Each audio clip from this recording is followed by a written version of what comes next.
یہ وقت اللہ تعالیٰ سے گزارشات سامنے رکھنے کا ہے، دعائیں مانگنے کا ہے، اللہ تعالیٰ سے جو ہے وہ اپنے دنیا اور آخرت کی بہتری کا سوال طلب کرنے کا ہے۔ لیکن لوگوں کے اندر دو طرح کے لوگ جو ہے، جیسے اللہ نے ذکر کیا، فَمِنَ النَّاسِ، لوگوں میں سے، مَن یقول، جو کہتے ہیں، ربنا آتنا فی الدنیا، اللہ ہمیں دنیا کی فلاں فلاں ضرورت ہے۔ سارے وہاں پر جو ہے وہ لمبی دعا کس غرض سے ہوتی ہے؟ جی میرا جو ہے وہ رزق زیادہ ہو جائے، میری اولاد جو ہے وہ نیک ہو جائے، میرے جو ہے وہ کاروبار میں برکت آ جائے، میرے خاندان میں برکت، ساری دنیا کے ساتھ جو ہے وہ وابستہ دعائیں ہیں۔ تو کچھ لوگ تو ایسے ہیں جو صرف یہ کہتے ہیں اللہ ہمیں دنیا کے اندر جو ہے وہ عطا فرما دے، یعنی یہ لوگ ایک گروہ ایسا بھی ہے۔ گویا کہ بعض مفسرین نے ذکر کیا ہے کہ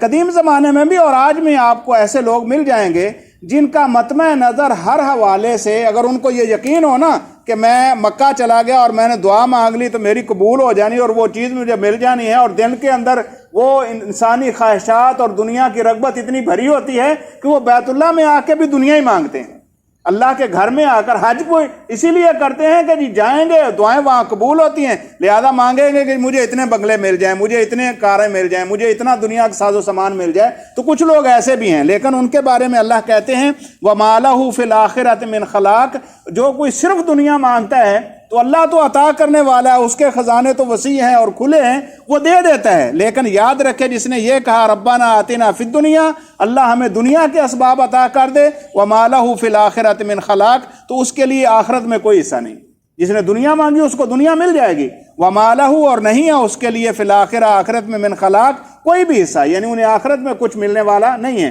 کیونکہ اللہ سے جو مانگا وہ اللہ نے عطا کر دیا، اللہ کی جس غرض سے اس کے سامنے گزارش کی وہ پوری ہو گئی، تو آخرت میں اس کا کوئی حصہ نہیں۔ وَمِنْهُمْ مَن يَقُولُ رَبَّنَا آتِنَا فِي الدُّنْيَا حَسَنَةً، اور لوگوں میں سے ایسے بھی ہیں جو کہتے ہیں اللہ ہمیں دنیا میں بھی حسنہ عطا فرما، دنیا میں بھی اچھی سی اچھی چیزیں عطا فرما، وفی الآخرۃ حسنہ، اور دنیا کی بھی ساری بھلائیاں اور اچھائیاں عطا فرما، وقنا عذاب النار، اور ہمیں آگ کے عذاب سے بچا لے۔ اب یہ وہ لوگ ہیں جن کو اللہ تعالیٰ سے دنیا بھی چاہیے اور آخرت بھی چاہیے، اور دنیا کے اندر نبی مکرم صلی اللہ علیہ وسلم سے یہ معروف دعا ہے، آپ صلی اللہ علیہ وسلم کثرت کے ساتھ جو دعا مانگتے تھے ان میں سے یہ بھی تھی ربنا آتنا فی الدنیا حسنہ وفی الآخرۃ حسنۃ وقنا عذاب النار۔ اور کئی اوقات میں صحابہ کرام رضوان اللہ مجمعین، سیدنا انس رضی اللہ تعالیٰ عنہ کہتے ہیں کہ کچھ لوگ آئے اور انہوں نے کہا سیدنا انس سے کہ دعا فرما دیجئے، تو آپ نے فرمایا ربنا آتنا فی الدنیا حسنہ وفی الآخرۃ حسنۃ وقنا عذاب النار۔ وہ بیٹھے رہے تھوڑی دیر اور پھر چلنے لگے، تو کہا آپ سے گزارش کی تھی کوئی دعا فرما دیجئے، تو انہوں نے کہا سب سے بڑی دعا تو میں نے کر دی ہے، یعنی دنیا کے اندر بھی ساری اچھائیاں اور بھلائیاں مل جائیں، اور اس اچھائی کے اندر کیا چیز باقی رہ جاتی ہے؟ دنیا کی ہر، جب کہتے ہیں ہم ربنا آتنا فی الدنیا حسنہ، تو اس کے اندر دنیا کی ہر خیر آ گئی، دنیا کی ہر آسائش اس کے اندر آ گئی، دنیا کی ہر بھلائی کے اندر اولاد کی بہتری بھی آ گئی، مال کی بہتری بھی آ گئی، اچھا گھر بھی، ساری جتنی چیزیں خیر کی ہو سکتی ہیں وہ اس میں شامل ہو گئی۔ اور پھر آخرت میں کہتے ہیں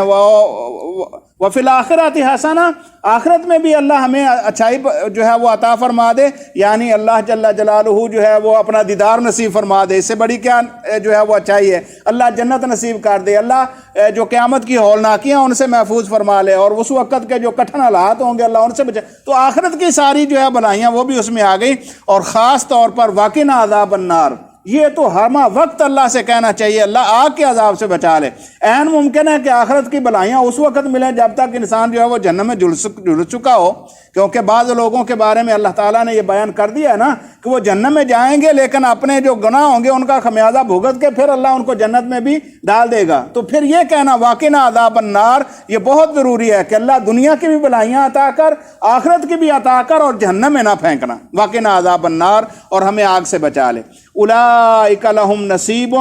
یہ وہ لوگ ہیں جن کا حصہ ہے۔ اولئک، یہ جو دنیا بھی اللہ سے مانگتے ہیں، آخرت بھی اللہ سے مانگتے ہیں، اولئک لہم نصیب، یہ ان کے لیے یہی لوگ ہیں جن کا حصہ ہے، مما کسبوا، جو انہوں نے کمایا۔ اب یہ گویا کہ کمائی ہے انسان اللہ سے مانگے، اور اصل کمائی یہ کہ انسان اللہ تعالیٰ کے حضور حاضر ہو اور اللہ سے دنیا بھی مانگے اور آخرت بھی مانگے۔ اولئک لہم نصیب مما کسبوا، ان کے لیے حصہ ہے انہوں نے جو کمایا، واللہ سریع الحساب، اور اللہ بہت جلد حساب لینے والا ہے۔ دنیا والوں، اللہ نے یہ وعدے کر دیا، یعنی اللہ تعالیٰ نے مناسک حج مکمل کیے، اور مناسک حج کے بعد کہا اللہ کا کثرت سے ذکر کرو، اور ذکر کرنے کے بعد کہا کہ صرف ذکر ہی نہیں، ذکر کرنے کے بعد بہترین وقت ہوتا ہے جو دعا کی قبولیت کا ہوتا ہے۔ جب انسان کثرت سے اللہ کا ذکر کرے تو پھر فوراً اللہ سے مانگے، اور مانگے بھی کیا؟ دنیا کی بھی بھلائیاں اور آخرت بھی۔ یہاں اللہ تعالیٰ نے دو گروہوں کا تذکرہ کیا ہے، ایک وہ ہیں جو صرف دنیا مانگتے ہیں، اور ایک وہ ہیں جو صرف دنیا بھی مانگتے ہیں آخرت بھی مانگتے ہیں۔ دو طرح کے ہو گئے۔ ان لوگوں کا تذکرہ نہیں کیا جو صرف آخرت ہی مانگتے ہیں۔